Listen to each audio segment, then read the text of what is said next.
Selected Works of Mao Zedong, Volume 1, Audiobook, Part 16, On Practice, on the relation between knowledge and practice, between knowing and doing, July 1937.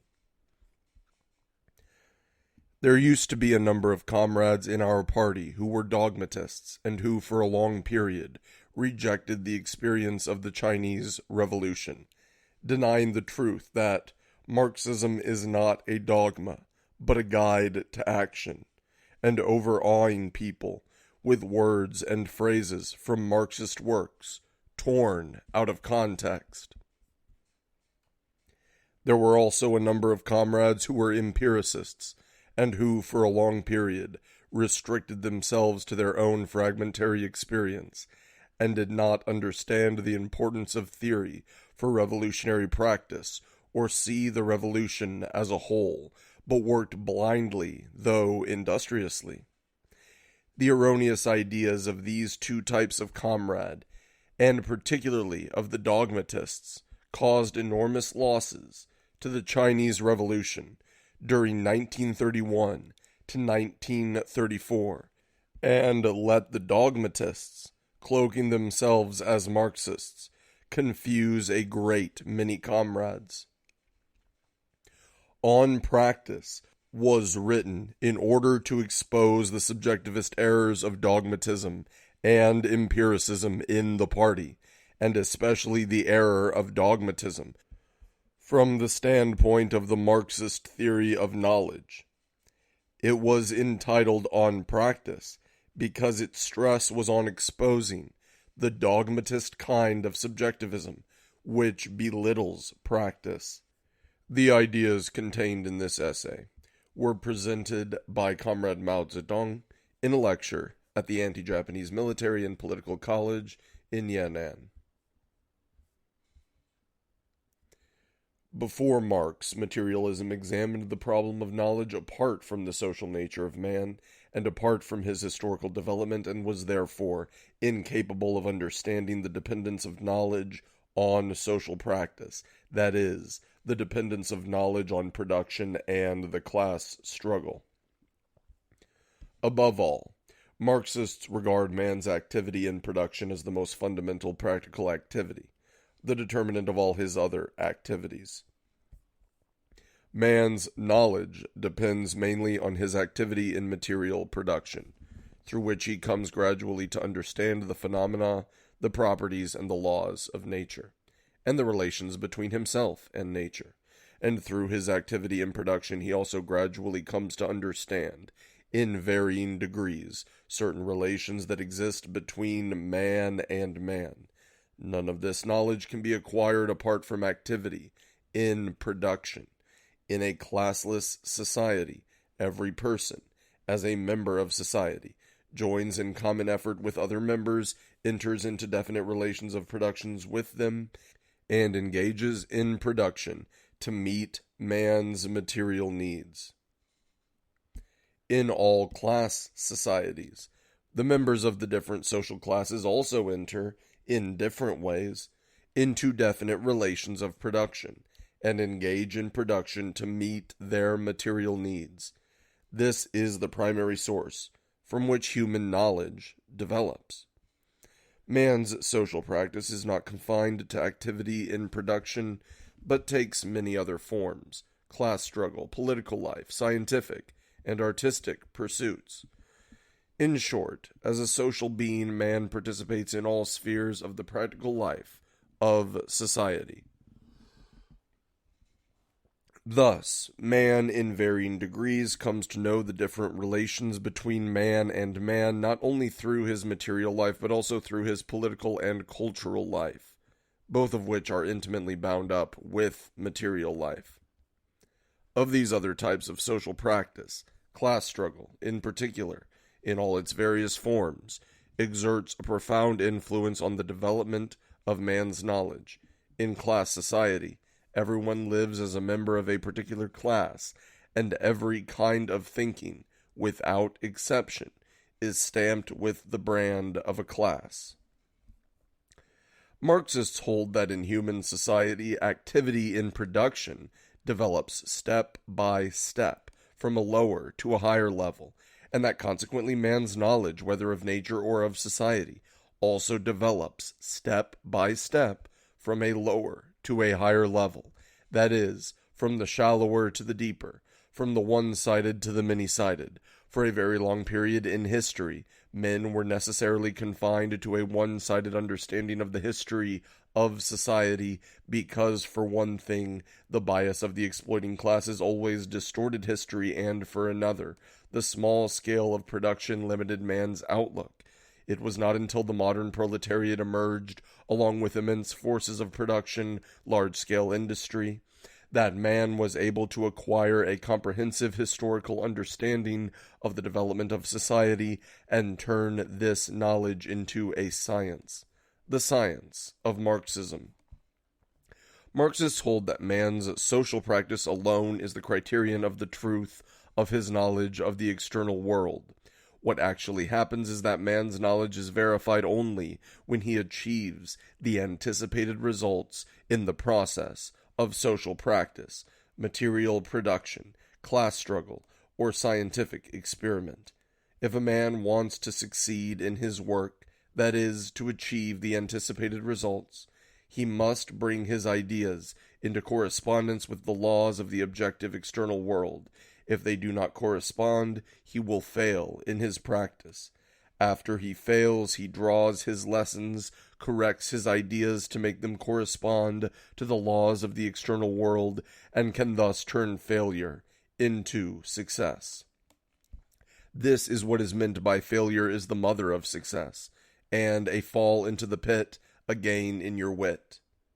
The dialectical materialist theory of knowledge places practice in the primary position, holding that human knowledge can in no way be separated from practice, and repudiating all the erroneous theories which deny the importance of practice or separate knowledge from practice. Thus, Lenin said, quote, "Practice is higher than theoretical knowledge, for it has not only the dignity of universality, but also of immediate actuality." End quote. Footnote 1, V.I. Lenin, Conspectus of Hegel's The Science of Logic, Collected Works, Russian edition, Moscow, 1958, volume 38, page 205. End of footnote 1. The Marxist philosophy of dialectical materialism has two outstanding characteristics. One is its class nature. It openly avows that dialectical materialism is in the service of the proletariat. The other is its practicality.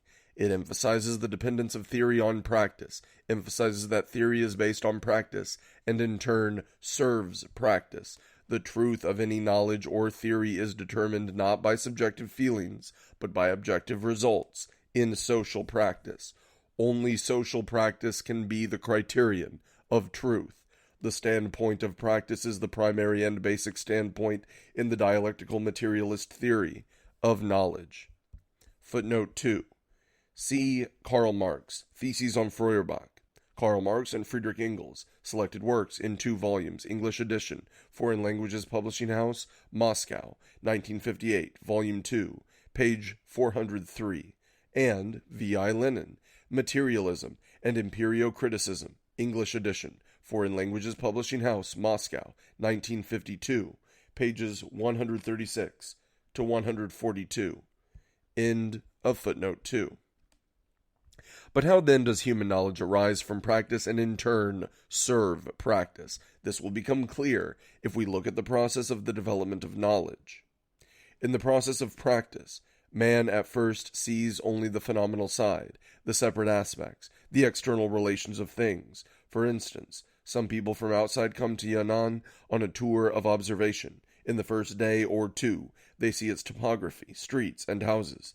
They meet many people, attend banquets, evening parties, and mass meetings, hear talk of various kinds, and read various documents, all these being the phenomena, the separate aspects, and the external relations of things. This is called the perceptual stage of cognition, namely the stage of sense perceptions and impressions.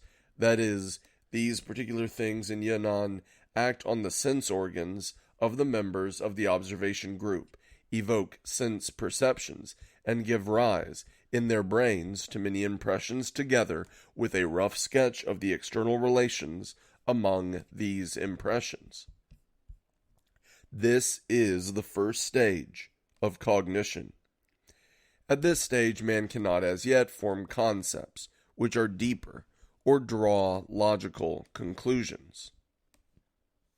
As social practice continues, things that give rise to man's sense perceptions and impressions in the course of his practice are repeated many times. Then, a sudden leap takes place in the brain in the process of cognition, and concepts are formed. Concepts are no longer the phenomena, the separate aspects, and the external relations of things. They grasp the essence, the totality, and the internal relations of things. Between concepts and sense perceptions, there is not only a quantitative but also a qualitative difference. Proceeding further, by means of judgment and inference, one is able to draw logical conclusions. The expression in san quo yin yi, knit the brows, and a stratagem comes to mind, or in everyday language, let me think it over, refers to man's use of concepts in the brain to form judgments and inferences. Footnote 3. San Quo Yin Yi, Tales of the Three Kingdoms, is a famous Chinese historical novel by Lo Quan Chung, late 14th and early 15th century. End of footnote 3. This is the second stage of cognition. When the members of the observation group have collected various data, and what is more, have thought them over, they are able to arrive at the judgment that the Communist Party's policy of the National United Front against Japan is thorough, sincere, and genuine. Having made this judgment, they can, if they too are genuine about uniting to save the nation, go a step further and draw the following conclusion. The National United Front against Japan can succeed. This stage of conception, judgment, and inference is the more important stage in the entire process of knowing a thing. It is the stage of rational knowledge. The real task of knowing is, through perception, to arrive at thought, to arrive step by step at the comprehension of the internal contradictions of objective things, of their laws, and of the internal relations between one process and another. That is, to arrive at logical knowledge.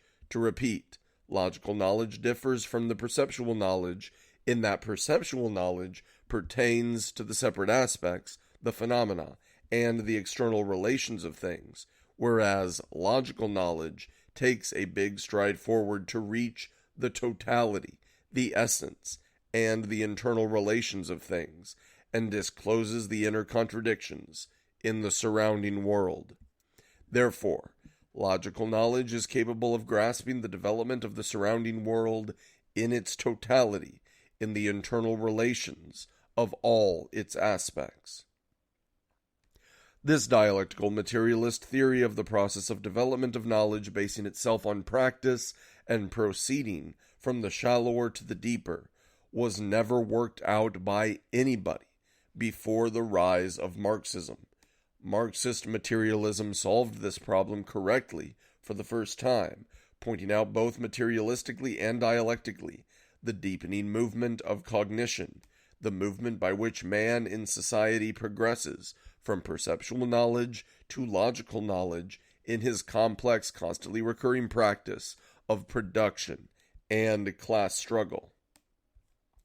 Lenin said, quote, "The abstraction of matter, of a law of nature, the abstraction of value, etc., in short, all scientific, correct, serious, not absurd, abstractions reflect nature more deeply, truly, and completely." End quote. Footnote 4. V.I. Lenin, Conspectus of Hegel's The Science of Logic, Collected Works, Russian edition, Moscow, 1958.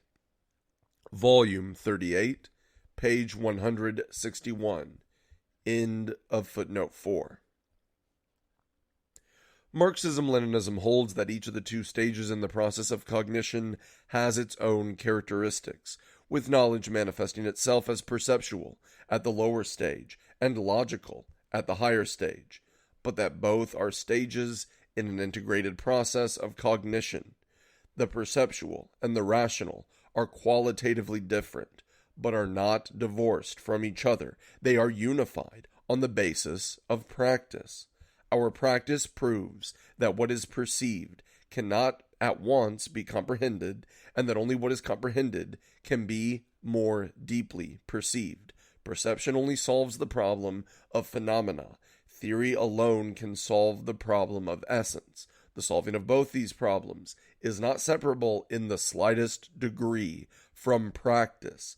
Whoever wants to know a thing has no way of doing so, except by coming into contact with it, that is, by living, practicing in its environment. In feudal society, it was impossible to know the laws of capitalist society in advance, because capitalism had not yet emerged. The relevant practice was lacking. Marxism could be the product only of capitalist society. Marx, in the era of laissez-faire capitalism, could not concretely know certain laws peculiar to the era of imperialism beforehand, because imperialism, the last stage of capitalism, had not yet emerged, and the relevant practice was lacking. Only Lenin and Stalin could undertake this task.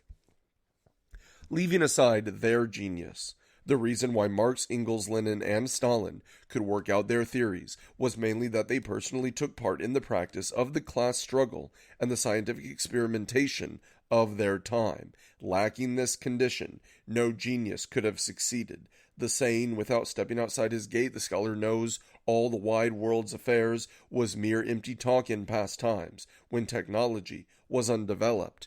Even though this saying can be valid in the present age of developed technology, the people with real personal knowledge are those engaged in practice the wide world over, and it is only when these people have come to know through their practice, and when their knowledge has reached him through writing and technical media, that the scholar can indirectly know all the wide world's affairs. If you want to know a certain thing, or a certain class of things directly, you must personally participate in the practical struggle to change reality, to change that thing or class of things, for only thus can you come into contact with them as phenomena.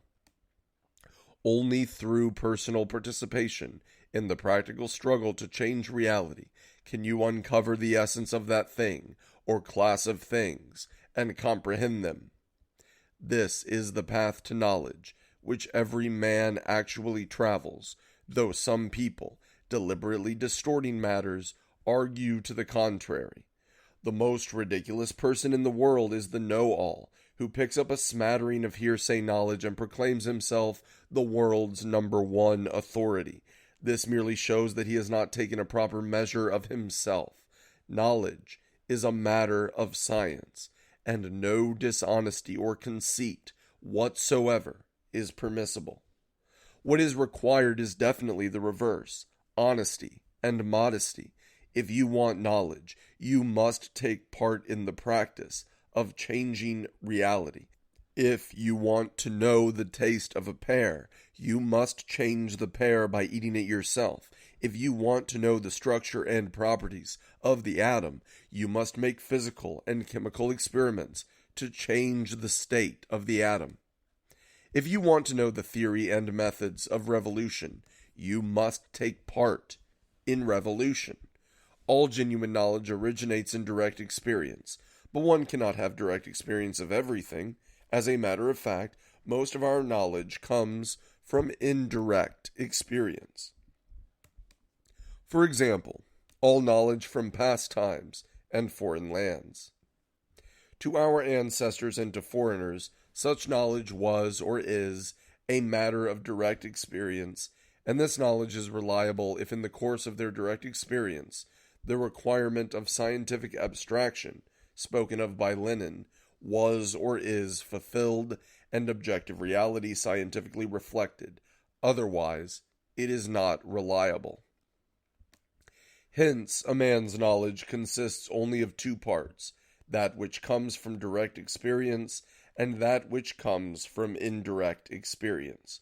Moreover, what is indirect experience for me is direct experience for other people. Consequently, considered as a whole, knowledge of any kind is inseparable from direct experience. All knowledge originates in perception of the objective external world through man's physical sense organs. Anyone who denies such perception denies direct experience, or denies personal participation in the practice that changes reality, is not a materialist. That is why the know-all is ridiculous. There is an old Chinese saying, "How can you catch tiger cubs without entering the tiger's lair?" This saying holds true for man's practice, and it also holds true for the theory of knowledge. There can be no knowledge apart from practice. To make clear the dialectical materialist movement of cognition arising on the basis of the practice which changes reality, to make clear the gradually deepening movement of cognition, a few additional concrete examples are given below. In its knowledge of capitalist society, the proletariat was only in the perceptual stage of cognition in the first period of its practice, the period of machine smashing and spontaneous struggle. It knew only some of the aspects and the external relations of the phenomena of capitalism. The proletariat was then still a class in itself. But when it reached the second period of its practice, the period of conscious and organized economic and political struggles, the proletariat was able to comprehend the essence of capitalist society, the relations of exploitation between social classes, and its own historical task. And it was able to do so because of its own practice, and because of its experience of prolonged struggle, which Marx and Engels scientifically summed up in all its variety to create the theory of Marxism for the education of the proletariat. It was then that the proletariat became a class for itself. Similarly, with the Chinese people's knowledge of imperialism, the first stage was one of superficial, perceptual knowledge, as shown in the indiscriminate anti-foreign struggles of the movement of the Taiping, Heavenly Kingdom, the Yi Ho Tuan movement, and so on. It was only in the second stage that the Chinese people reached the stage of rational knowledge, saw the internal and external contradictions of imperialism, and saw the essential truth that imperialism had allied itself with China's comprador and feudal classes to oppress and exploit the great masses of the Chinese people. This knowledge began about the time of the May 4th movement of 1919. Next, let us consider war. If those who lead a war lack experience of war, then at the initial stage they will not understand the profound laws pertaining to the directing of a specific war, such as our agrarian revolutionary war of the past decade. At the initial stage, they will merely experience a good deal of fighting and, what is more, suffer many defeats. But this experience, the experience of battles won and especially of battles lost, enables them to comprehend the inner thread of the whole war, namely the laws of that specific war, to understand its strategy and tactics, and consequently to direct the war with confidence. If at such a moment the command is turned over to an inexperienced person, then he too will have to suffer a number of defeats, gain experience, before he can comprehend the true laws of the war. I am not sure I can handle it. We often hear this remark when a comrade hesitates to accept an assignment. Why is he unsure of himself? Because he has no systematic understanding of the content and circumstances of the assignment, or because he has had little or no contact with such work, and so the laws governing it are beyond him. After a detailed analysis of the nature and circumstances of the assignment, he will feel more sure of himself and do it willingly. If he spends some time at the job and gains experience and if he is a person who is willing to look into matters with an open mind, and not one who approaches problems subjectively, one-sidedly, and superficially, then he can draw conclusions for himself as to how to go about the job and do it with much more courage. Only those who are subjective, one-sided, and superficial in their approach to problems will smugly issue orders or directives the moment they arrive on the scene, without considering the circumstances, without viewing things in their totality, their history, and their present state as a whole, and without getting to the essence of things, their nature, and the internal relations between one thing and another. Such people are bound to trip and fall. Thus it can be seen that the first step in the process of cognition is contact with the objects of the external world. This belongs to the stage of perception. The second step is to synthesize the data of perception by arranging and reconstructing them. This belongs to the stage of conception, judgment, and inference. It is only when the data of perception are very rich, not fragmentary, and correspond to reality, are not illusory, that they can be the basis for forming correct concepts and theories. Here, two important points must be emphasized. The first, which has been stated before, but should be repeated here, is the dependence of rational knowledge upon perceptual knowledge. Anyone who thinks that rational knowledge need not be derived from perceptual knowledge is an idealist. In the history of philosophy, there is the rationalist school that admits the reality only of reason and not of experience, believing that reason alone is reliable, while perceptual experience is not. This school errs by turning things upside down. The rational is reliable precisely because it has its source in sense perceptions. Otherwise it would be like water without a source, a tree without roots, subjective, self-engendered, and unreliable. As to the sequence in the process of cognition, the perceptual experience comes first. We stress the significance of social practice in the process of cognition precisely because social practice alone can give rise to human knowledge, and it alone can start man on the acquisition of perceptual experience from the objective world. For a person who shuts his eyes, stops his ears, and totally cuts himself off from the objective world, there can be no such thing as knowledge. Knowledge begins with experience. This is the materialism of the theory of knowledge. The second point is that knowledge needs to be deepened, that the perceptual stage of knowledge needs to be developed to the rational stage. This is the dialectics of the theory of knowledge. Footnote 5.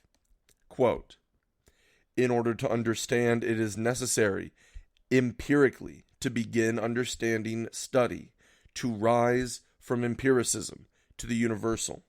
End quote. V.I. Lenin, Conspectus of Hegel's The Science of Logic, Collected Works, Russian edition, Moscow, 1958, volume 38, page 197. End of footnote 5. To think that knowledge can stop at the lower perceptual stage and that perceptual knowledge alone is reliable, while rational knowledge is not, would be to repeat the historical error of empiricism. This theory errs in failing to understand that, although the data of perception reflect certain realities in the objective world, I am not speaking here of idealist empiricism, which confines experience to so-called introspection.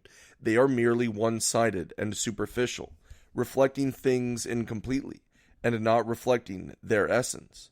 Fully, to reflect a thing in its totality, to reflect its essence, to reflect its inherent laws, it is necessary through the exercise of thought to reconstruct the rich data of sense perception, discarding the dross, and selecting the essential, eliminating the false, and retaining the true, proceeding from one to the other and from the outside to the inside, in order to form a system of concepts and theories.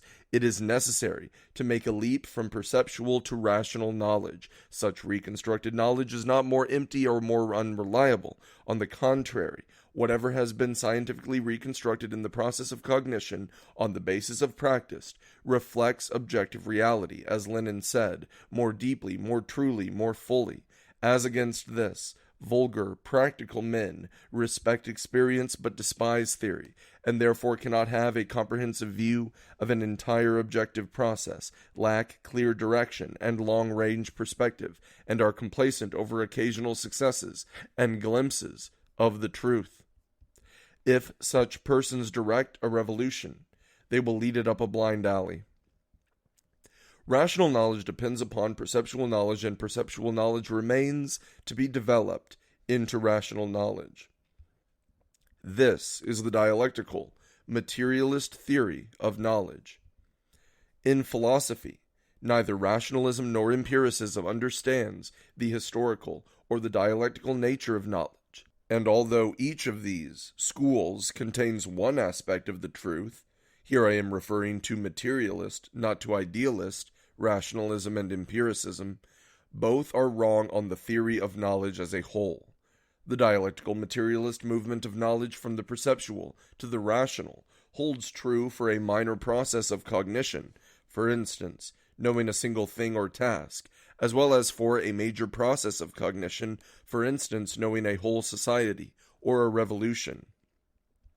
But the movement of knowledge does not end here. If the dialectical materialist movement of knowledge were to stop at rational knowledge, only half the problem would be dealt with, and, as far as Marxist philosophy is concerned, only the less important half at that. Marxist philosophy holds that the most important problem does not lie in understanding the laws of the objective world and thus being able to explain it, but in applying the knowledge of these laws actively to changing the world.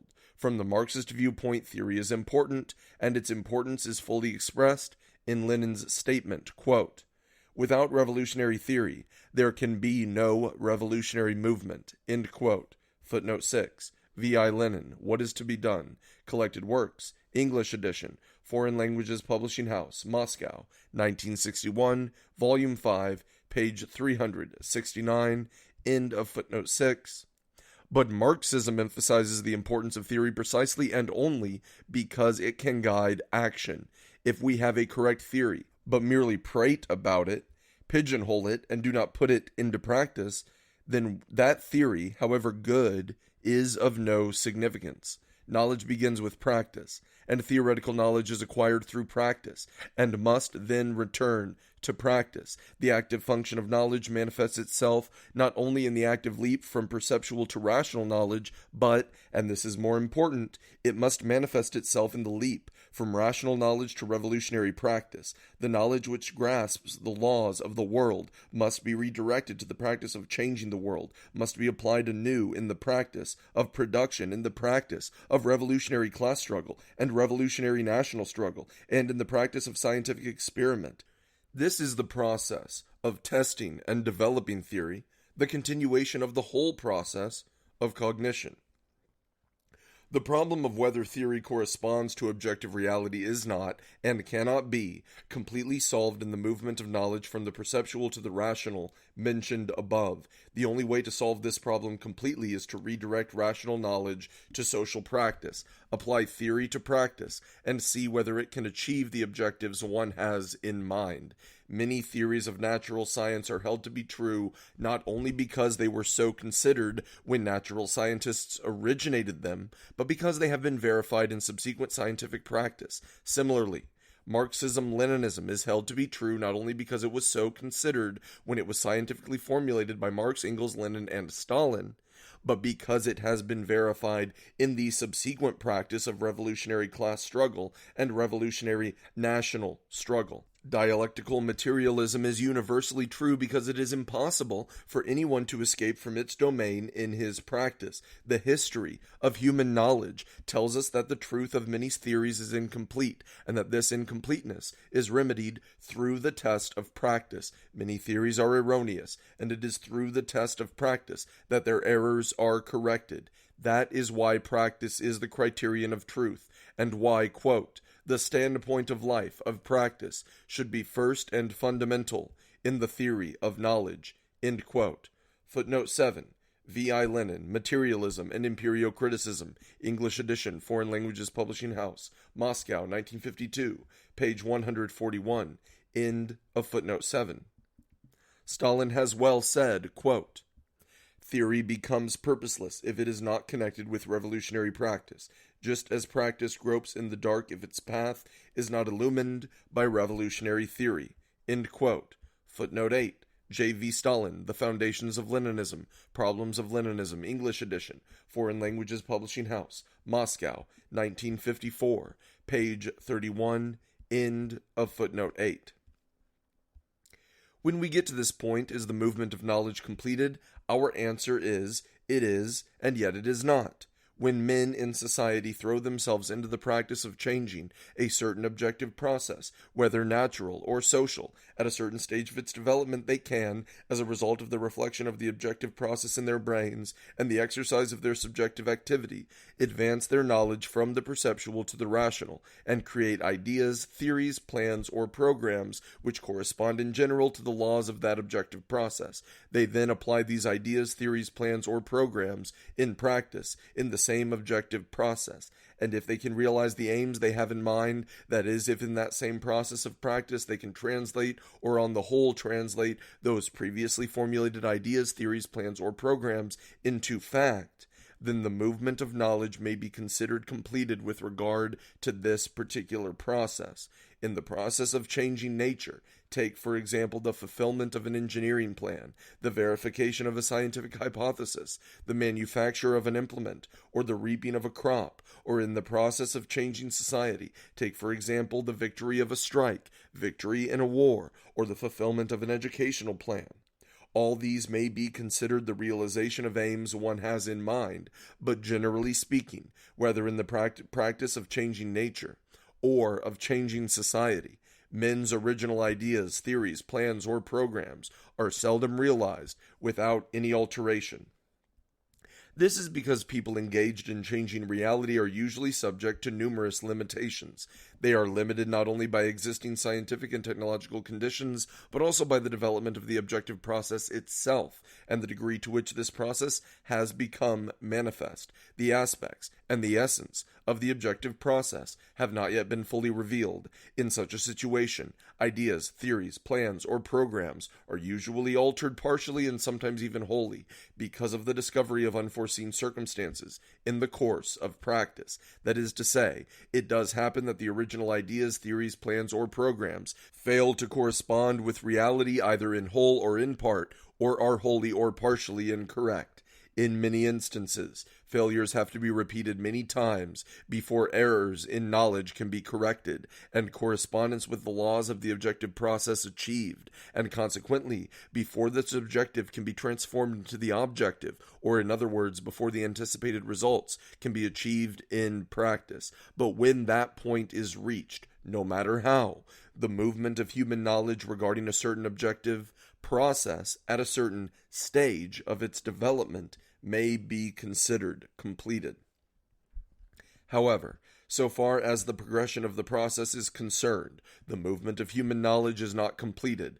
Every process, whether in the realm of nature or of society, progresses and develops by reason of its internal contradiction and struggle, and the movement of human knowledge should also progress and develop along with it. As far as social movements are concerned, true revolutionary leaders must not only be good at correcting their ideas, theories, plans, or programs when errors are discovered, as has been indicated above, but when a certain objective process has already progressed and changed from one stage of development to another. They must also be good at making themselves and all their fellow revolutionaries progress and change in their subjective knowledge along with it. That is to say, they must ensure that the proposed new revolutionary tasks and new working programs correspond to the new changes in the situation. In a revolutionary period, the situation changes very rapidly. If the knowledge of revolutionaries does not change rapidly in accordance with the changed situation, they will be unable to lead the revolution to victory. It often happens, however, that thinking lags behind reality. This is because man's cognition is limited by numerous social conditions. We are opposed to diehards in the revolutionary ranks whose thinking fails to advance with changing objective circumstances and has manifested itself historically as right opportunism. These people fail to see that the struggle of opposites has already pushed the objective process forward while their knowledge has stopped at the old stage. This is characteristic of the thinking of all diehards. Their thinking is divorced from social practice, and they cannot march ahead to guide the chariot of society. They simply trail behind, grumbling that it goes too fast, and trying to drag it back or turn it in the opposite direction. We are also opposed to left phrase-mongering. The thinking of leftists outstrips a given stage of development of the objective process.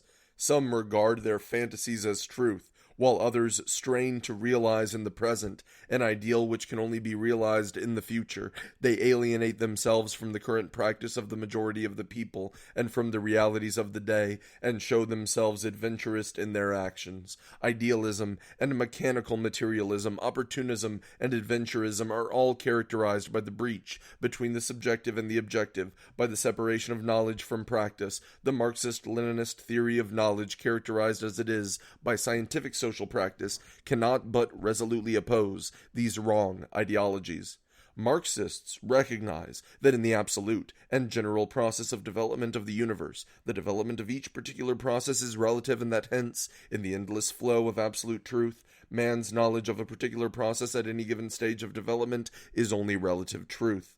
The sum total of innumerable relative truths constitutes absolute truth. Footnote 9.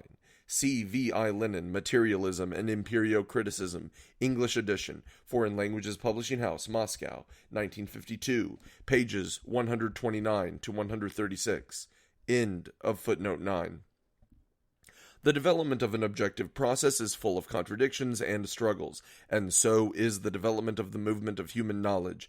All the dialectical movements of the objective world can sooner or later be reflected in human knowledge. In social practice, the process of coming into being, developing, and passing away is infinite, and so is the process of coming into being, developing, and passing away in human knowledge. As man's practice, which changes objective reality in accordance with given ideas, theories, plans, or programs, advances further and further, his knowledge of objective reality likewise becomes deeper and deeper. The movement of change in the world of objective reality is never ending, and so is man's cognition of truth through practice. Marxism-Leninism has in no way exhausted truth, but ceaselessly opens up roads to the knowledge of truth in the course of practice.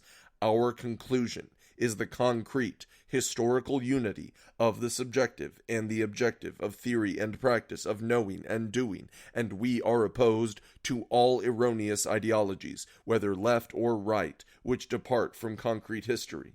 In the present epoch of the development of society, the responsibility of correctly knowing and changing the world has been placed by history upon the shoulders of the proletariat and its party. This process, the practice of changing the world, which is determined in accordance with scientific knowledge, has already reached a historic moment in the world and in China, a great moment unprecedented in human history. That is the moment for completely banishing darkness from the world and from China, and for changing the world into a world of light such has never previously existed. The struggle of the proletariat and the revolutionary people to change the world comprises the fulfillment of the following tasks: to change the objective world and at the same time their own subjective world, to change their cognitive ability and change the relations between the subjective and the objective world. Such a change has already come about in one part of the globe, in the Soviet Union.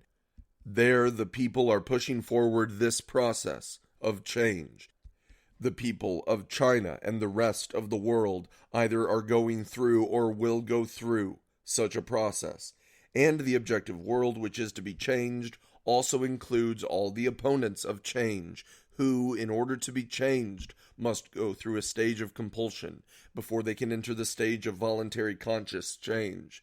The epoch of world communism will be reached when all mankind voluntarily and consciously changes itself and the world. Discover the truth through practice, and again through practice verify and develop the truth. Start from perceptual knowledge and actively develop it into rational knowledge. Then start from rational knowledge and actively guide revolutionary practice to change both the subjective and the objective world. Practice, knowledge, again practice, and again knowledge. This form repeats itself in endless cycles, and with each cycle, the content of practice and knowledge rises to a higher level. Such is the whole of the dialectical materialist theory of knowledge, and such is the dialectical materialist theory of the unity of knowing and doing. End of On Practice.